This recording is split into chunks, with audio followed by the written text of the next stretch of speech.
I don't know if the following story is true or not. I came across it, and I don't care. As the saying goes, if it's a good story, go with it. This young man was working for a hotel, and he heard that Bob Hope was going to be staying there. He was developing an interest in comedy, beginning to perform at open mic nights and such, and he had a keen desire to meet Bob Hope, to feel his greatness, you might say, up close and personal. So he arranged to be the person who would pick Bob Hope up at the airport and drive him to the hotel. He was very pleasantly surprised to find that Bob Hope was not one of those aloof personalities who sat in the back seat with nothing to say to the help. On the contrary, he was relaxed and jovial, and the two men enjoyed their conversation on the way to the hotel.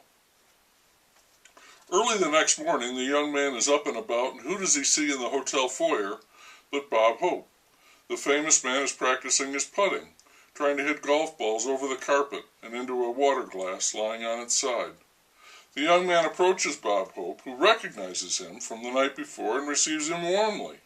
So the young man takes a chance and says that he is an aspiring comedian, and is it possible that someone so advanced in that profession, the great Bob Hope, would have some advice for him?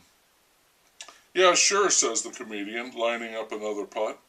"Don't fuck the waitresses." Astonished, the young man says, "Are you serious? That's what you're telling me? Don't fuck the waitresses?" "That's my advice," said Hope. "Look, you'll find that there are two kinds of comedians out there. One of them is out telling jokes so they can do drugs and fuck the waitresses. The other is working on their act so that they can have a shot at becoming good and growing into a real comedian. And if you do become a real comedian," Hope said, knocking a long putt squarely into the glass, "then you get to fuck all the waitresses." It's a story about focus and distraction, and I agree with it wholeheartedly. Building up a skill at anything is a long, and may I say it, perilous journey, and you have to be single-minded about it. Anything less simply isn't good enough. That in itself might not even get you where you want to go. Homer's Odyssey, another story that may or may not be true, tells, I think, the exact same tale. Odysseus is out there in the rosy-fingered dawn on the wine-dark sea, and what he wants is quite simple. He wants to go home. Various wide-ranging events and difficulties prevent him from doing that. He is on a long and perilous journey.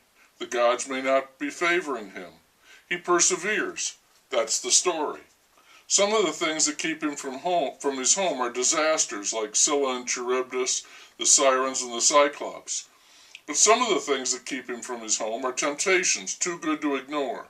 His crew gets lost in the land of the lotus eaters, drugs. They fall under the spell of Circe.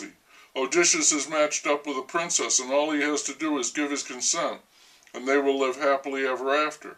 But Odysseus perseveres. A voice inside his head never relents. Home, it says. It might as well be saying, "Don't fuck the waitresses." Many people have no focus. Their lives are a fairly orderly jumble of distractions. Some people are fortunate enough to have found a focus, but they lose it from time to time because of the ever-present bounty of distractions that life sets before them.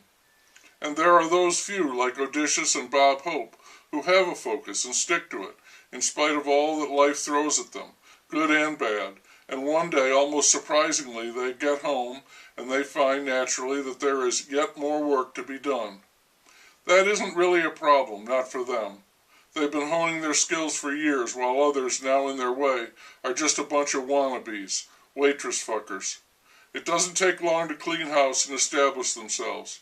And then, well, you know how that story ends.